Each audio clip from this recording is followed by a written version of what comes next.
Noong noon ay ginagawa ni Thea ang lahat matapos makita niya na si Paolo ang totoong golden boy.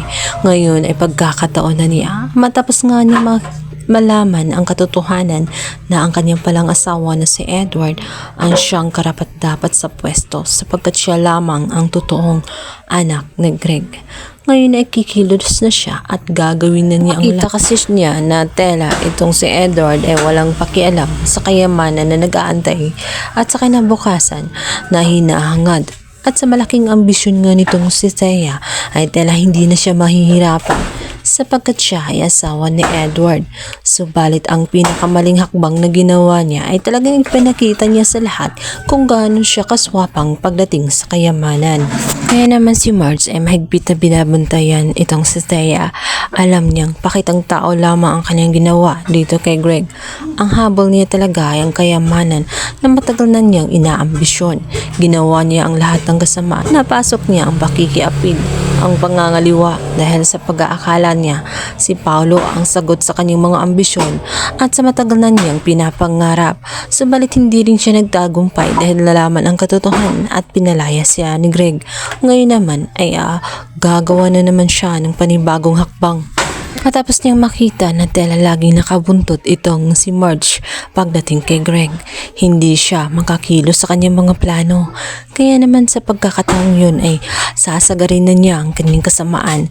Ayon sa kanya ay kailangan nang matsugi itong si Greg nang sa ganon ay tuluyan ng magharina-rinahan itong si Thea at maaangkin na niya ang matagal na niyang inaambisyon na kayamanan ng mga Torikampo. Sapagkat nakita nga niya na itong si Edward ay tela walang pakialam at hindi talaga kumikilos. Hinahayaan lamang niya itong si Thea.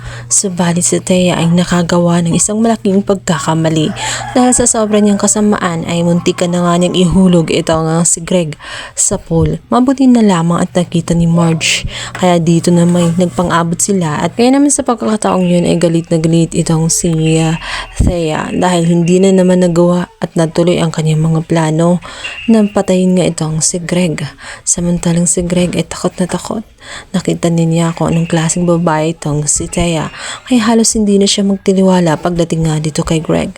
At sa pagkakataong yun na nalaman nga nitong si Edward na halos kapatayin na nga itong si Marge at itong si Thea matapos nga makita ni Marge ang pinaplano at pinabalak niya dito sa matanda. Dahil doon hindi na nagustuhan ni Edward ang pinagagawa ng kanyang at sa pagkakataong yun ay tuluyan nga napagod itong si Edward at inaway na nga niya itong si Thea.